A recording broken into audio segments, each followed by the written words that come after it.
Welcome to On Tech Ethics with CITI program. Our guest today is David Chadwick, who is the founder and CEO of RealResponse, which is a platform that helps create safe, ethical, and inclusive educational and workplace environments.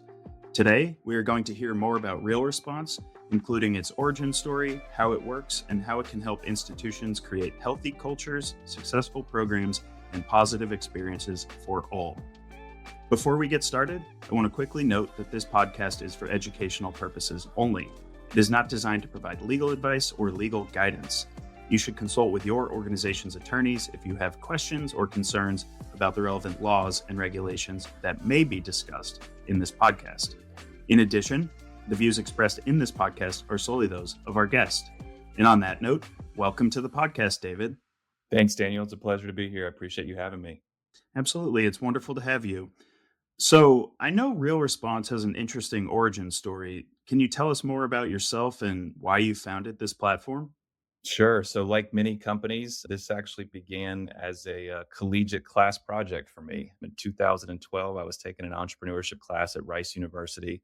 Admittedly, at the time, I didn't even know what entrepreneurship was, but I knew it satisfied a credit that I needed to get to graduate. And one of my teammates invited me to join. So I said, let's take it. At the time, I was playing basketball and had to come up with an idea for that class and saw a pretty consistent frustration among my student athlete peers of not feeling like they had a way to speak up and to use their voice and to share everything from suggestions to feedback to maybe questions that people didn't feel comfortable tagging their name to obviously more serious concerns as well, and really helping and enabling the administration to better understand our culture and the experiences that the student athletes were having, and obviously to address concerns that they might have.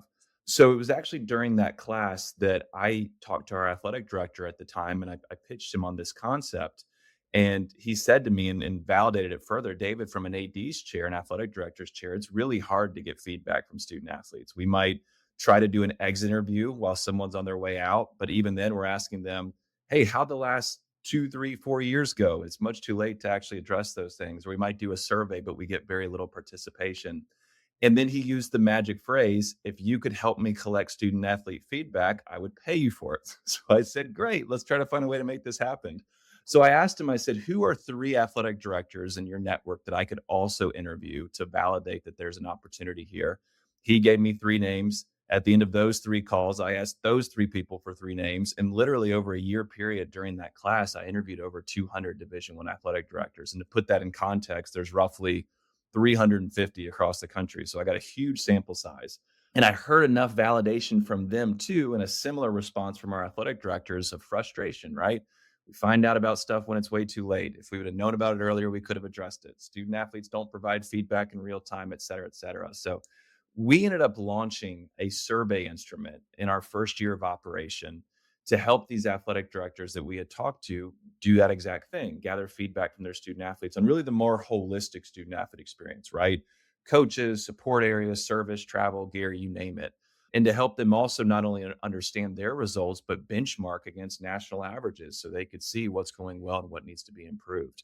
What happened that to this day I say was totally unexpected and got us into the lane that we're going to talk about today was the student athletes used that end of year survey to bring forward really, really serious things and stuff that should have come out much, much earlier. To this day, I'm not sure why. My guess is the confidentiality around it, maybe the user friendliness, but they disclose things like my teammates are selling drugs and my coaches know about it. My team's breaking NCAA rules. There's hazing going on, sexual misconduct, mental health needs, you name it.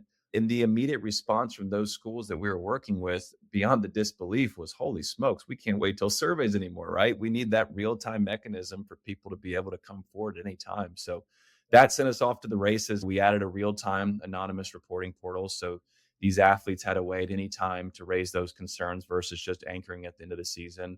And then we listened to our clients on what they needed next. And they told us they needed better ways to document and to track how these issues were being handled. And perhaps when they looped in their campus partners or other key stakeholders like Title IX and General Counsel, et cetera. So we found a niche really quickly and expanded within college athletics and grew to 100 plus schools across the country within that 4 or 5 year period. The last few years has been especially interesting as well. I know we're going to get to this, but we always knew there was an opportunity for growth beyond college athletics because the types of things we deal with are not unique to college athletics. They go on all over the world. And we've now seen expansion into new verticals such as professional sports leagues and clubs, Olympic national governing bodies, integrity groups, both here in the US and beyond, even some universities that are starting to expand our system campus wide to call it the broader campus population. So it's been really exciting. I tell people what I appreciate most with this growth is the ability to stay true to our mission, which is simple, helping people in need and providing them a safe way to be able to speak up and to use their voice and to position leadership to be responsive in a timely way. So really appreciate the opportunity to talk about this further because obviously the tech and the ethics one is one that we're narrowly focused on right now and seeing a lot of success with the folks that we're working with. Absolutely. And that's a really interesting story. And I can see how this is a much needed platform for people across different settings. And I want to hear about that in a bit. But first, just to get a little bit more specific and clarify, can you talk about some of the different products that Real Response offers and how they support safe, ethical, and inclusive environments? Yeah, absolutely. So as I mentioned, surveys were our starting point, and that has evolved as well. So I'd say in years past, and really in that first year, anchoring more as an end of year survey where you cover the whole gambit of someone's experiences. More recently, in the last few years, and this is not unique just to college athletics, we're seeing this with a lot of our partners, using that survey to really get feedback and measure experiences on a number of different areas. We'll see people do ad hoc surveys, so they'll do surveys around sports betting or mental health needs or things along those lines. We're also transitioning this into a more corporate environment where we've had some of our professional sports clients use the survey instrument to gather feedback from their employees on their experiences as an employee at that specific place. And it's interesting. We've seen people also tie in some of those more specific ethical, inclusive environment questions, safe questions, et cetera, to really narrow in on that specific topic. Because the reality is, like, a traditional hotline or whatever the form of communication is should not be the only place where you're inviting that type of feedback on those areas. And something that's really important to our entire process is it's not just one way communication, right? So if someone does provide a concern or an issue in one of those areas, what you don't want is the recipient to be stuck, right? Because now they know about a potential issue that someone anonymously shared, but they can't act on it and they're stuck in the mud. Versus in our system, we have a two-way component. So if someone did share a concern around an ethical issue or an environment not being inclusive, et cetera, they'd have the ability to respond back to that person, to ask further questions, point them to resources, and make sure that that person is aware of next steps and where it need to go. So the survey product, what we call is really that holistic experience where you could cover a number of different areas. Our anonymous threads product, and that's kind of the reporting one that we've talked about thus far, we see people use that in a number of different ways. So it could be just focused on the equivalent of a hotline, right? Urgent issues that fall into these specific areas, ethical issues, safety issues, et cetera. Some of our partners frame it more as a helpline, which I love seeing this becoming more of a common occurrence in the ethics world where people come in and they ask questions. People come in and they provide feedback, things that maybe isn't at the point yet where they need to report something, but they might have a question about, is this something I should or should not report? Or I see this happening, what should I do? And casting a broader net from a help perspective can make it more likely that people come forward where maybe if it was just a hotline equivalent, they wouldn't do that. In terms of our product specificity, though, we really try to meet people with where they are and to use a form of communication that they're comfortable with, recognizing that there is and will always be a place for the traditional phone line that someone calls with an issue or the more robust web form where they're filling out a bunch of different fields and making a more formal report. But knowing that we want to meet people where we are, where we see a lot of success is through channels like texting and WhatsApp and the mediums that they're using not only on a daily basis, but usually hourly, because the reality is it's fast, it's efficient, it's quick. So we now have features where someone can leverage text and WhatsApp and never have their phone number associated with their submission. So they could come in, send a text message, send a WhatsApp message to the organization. And again, in that two-way communication, they'd be able to go through the back and forth and offer resources, ask further questions to help facilitate their investigation. And then lastly, we do have, the terminology case management, we call it our documentation repository, helping these organizations really centralize their notes and how they're tracking these matters. Again, that could be a wide spectrum. That could be more general. Hey, Daniel, thanks for coming to my office today to discuss XYZ. I wanted to make sure we're on the same page. So obviously the more serious like performance improvement plans and things along those lines. So again, we want to leverage technology and systems that people are comfortable with, but most importantly, make communication easy and make sure all the right stakeholders are aware of what's going on and what the follow-up needs to be after that. So I can see how real response could have great benefits on the student or employee level, the compliance level, and also just overall for the institution. So, first, from a student or employee perspective, what are some ways in which real response could help me experience a healthier campus or work environment? Sure. So let's start with the student. And really, I think specifying, because there is a difference, right, between student athlete. The student athlete deals with a very unique power dynamic, right? Where I have things potentially like financial aid or playing time or just generally not wanting to rock the boat on my network if I want to stay in the sports world. So the data shows like student athletes are much less likely to speak up with these types of issues for fear of repercussions. And they deal with some more unique things as well, right? Where maybe it's an athletic training need. We see this a lot. I don't feel like my knee injury is being handled appropriately. Maybe it's an issue while there's travel occurring to an away game. We heard of an example once where like a coach was texting while driving. So these are probably things the general student is not dealing with, but in that athletic sphere, there's just a lot that could fit into that bucket. But we're already seeing similar challenges in the broader campus environment with, call it, the greater student population, et cetera. One of the crossovers is hazing. It's just an unfortunate reality that maybe in years past, someone thought more of being going on in the sports world, but that is a pretty consistent and serious challenge that we're seeing in the broader campus population, especially with some of the traditions around Greek life. So that's definitely one where if someone was aware of a hazing situation, they could use our platform to be able to report that directly to the institution. Again, leveraging some of that more modern technology through text, through WhatsApp. If they are using text or WhatsApp, they could actually take a picture or take a video of something in real time or a screenshot that they see to be able to easily send that to the administration versus, again, having to file a more formal report where that might not be as easy. Other types of issues facing kind of the broader campus population, hazing, mental wellness is a really common topic that we see too, where someone may have a concern about oneself and they're looking to seek help. But what we see and hear a lot is sometimes it's someone has a concern for someone else because they're their friend and they're their roommate and they know what's going on in their very deep personal life and recognize and maybe can identify the challenges more quickly than a professor or someone else may. So we'll see students come in and say, "Hey, I'm really concerned about my friend Daniel. I know he's going through this issue right now. What should I do for him or her?" And in that time, the administration is able to provide resources and suggest next steps, et cetera, et cetera. So that's been really great to see. There's a long list of things, obviously, in a campus setting. You're talking about ethical concerns, fraud. It could be things around bias, Title IX reporting.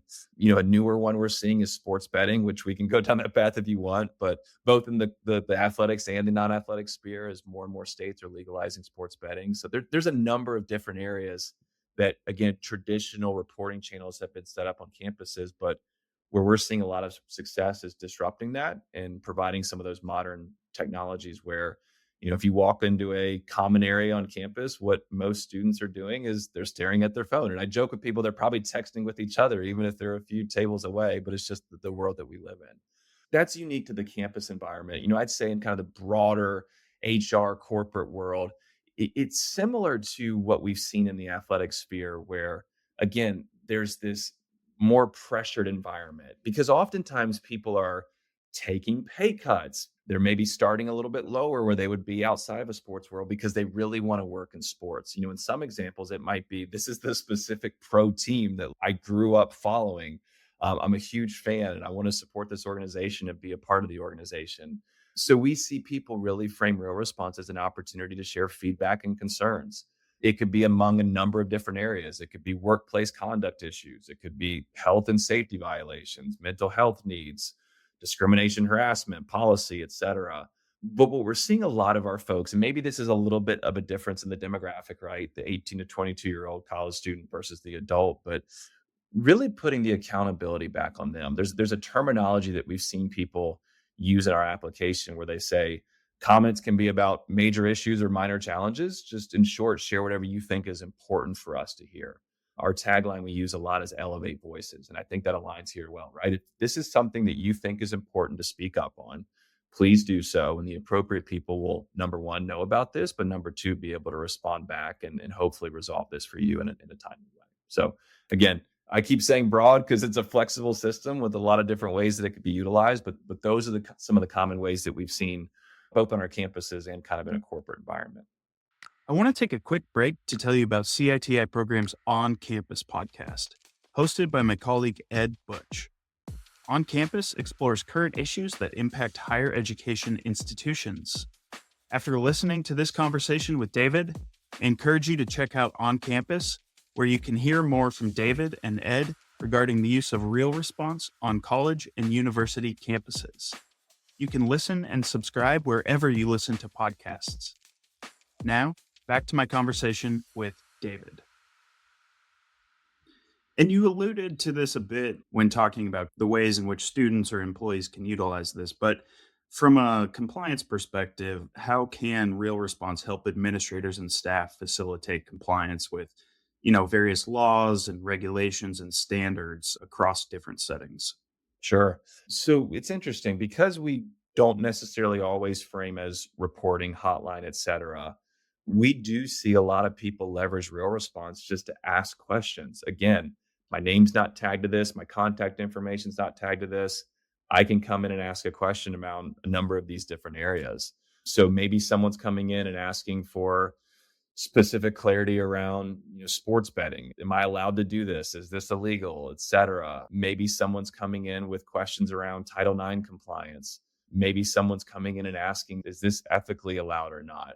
Oftentimes that can help address these issues before they actually happen because someone's more likely to ask the question, they get the clarity, and then they don't do the behavior versus if they didn't know, maybe they just do that behavior out of ignorance, and then that's a bad place to be in for everyone. So we encourage dialogue, we encourage communication, and sometimes it's just people asking those questions that can help get the information that they need to be able to prevent those behaviors from happening. And then lastly, in our kind of tiered approach to breaking this down, from a broader institutional perspective, what are some examples of the positive effects that Real Response has had on campus or workplace communities? This goes back to what I mentioned earlier about mental wellness and how we're seeing people oftentimes come in and ask questions or share concerns about a peer. Again, I know that this person's going through something because they just had a death in their family, or their significant other broke up with them, or they're failing a class, so they want to change their major or whatever, right? There's just so many different things. And our students now live in this pressure cooker environment where there's just a number of different areas that could affect their mental well-being. We had an example at a university, and I should probably preface this by saying we don't see the submissions. We don't see the information that comes through. We are really that conduit. So the only reason I know about this is because a school called me, which is a little bit abnormal, but I think because of the gravity of the topic and the relationship too, they wanted to tell me. They said, David, we think we saved a life through Real Response. And I said, well, what happened? And they said a student came through our platform to anonymously alert us that a roommate had not come out of their room in the last 24 hours. Now, that person did not realize how serious it was at the time. It was more of just that first step of, I have a concern. I wanted to make sure you knew about this, et cetera. So the institution obviously looked into this immediately and did find out that that person was on the brink of self-harm. We call it, the puzzle, right? Where there's different pieces that go into the bigger picture of what's going on. If they didn't have that initial puzzle piece to begin to put the pieces together of what was happening, they may have never identified this.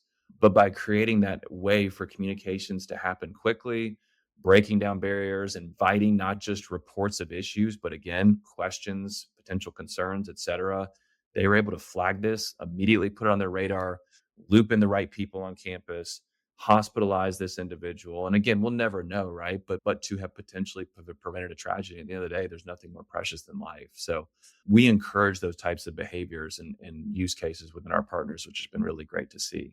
Another one more recently was we had a institution go live literally last week, and they announced it on their website. They pushed out their internal comms, and they for years have had hotlines in place and web forms and conduct reporting and some, again, those more, I don't like to use the word outdated, but we'll say more traditional ways of reporting.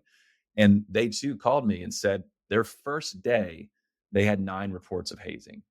And it was interesting, like, when we talked to them and looked at the data, the appeal was just that text, what's that? The efficient way where all I have to do is pull up my phone, type in that number, and send a text. It's something I'm familiar with. I call it the TikTok generation, right? The attention span is a little bit shorter than perhaps you or I when we were in college. But if we can capture them where they are in that moment, they have the ability to do that. And it's interesting as well. I've had some of these schools tell us when they've had hazing situations be reported through our platform. In years past, they have not been able to follow up on it. So maybe someone in the heat of moment comes to a web form and just types in, this fraternity is hazing, yada, yada, yada. And the challenge is they can't act on it, right? Like, okay, well, what fraternity and who was involved and when did this happen? And do you have any supporting documentation, et cetera? Versus what we're seeing and hearing is it's sometimes when you have that person right in the moment of communicating, you can ask those follow-up questions and get the information that you need to be able to act on in a timely way. Again, who was involved? When did this happen? Et cetera, et cetera. The last example I'll give you in kind of a workplace environment was we had a very high profile professional sports client launch our system. And they told us that they had a hotline in place for almost a decade, and they said we could count it on one hand. So what, 3, 4, 5 calls. They launched that day, and similar to the example I just gave with you, they immediately had ones come through. But there was a couple that came through and said, we just wanted to thank you for implementing this system and really prioritizing our well-being and experiences. So at the end of the day, right, that's the most important part, is making people feel appreciated, making them feel valued, that their well-being, that their experiences are a priority. And then again, when there are those types of things that are going on, that they can be addressed in a timely way, whether it is hazing, ethical issues, et cetera, et cetera. Those are all great examples and definitely sounds like a very powerful platform for people and also just an easy way for them to raise issues that they're encountering. So, on that note, do you recommend any additional resources where people can learn more about real response and then also just safe, ethical, and inclusive educational and work environments in general? We are not focused on the education component yet. It's interesting. We see a lot of our partners see gaps in education and especially on college campuses, right? Like picture the student where their head's just spinning with all this information dump that's been given to them on day one.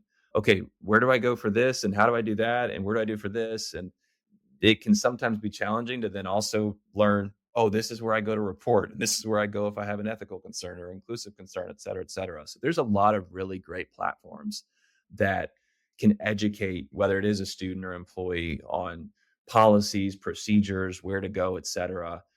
I personally believe that AI is going to be a part of that future as well. There's some really interesting chat boxes and text lines and other services where that type of information can be shared at a more automated basis where someone's not having to be on the back end and kind of do the traditional customer service. Like, sure, I'm happy to point you in the right direction. So I'm really excited about technology helping to increase education and get us away from maybe the traditional, I'm sitting in a meeting and someone comes in to talk about the importance of a workplace environment, or in the sports world and it's focused on sports betting. I got to sit in a meeting and listen to someone talk about the pitfalls of sports betting and how they lost their eligibility because they betted on a game, right? It's just, how do we get beyond that?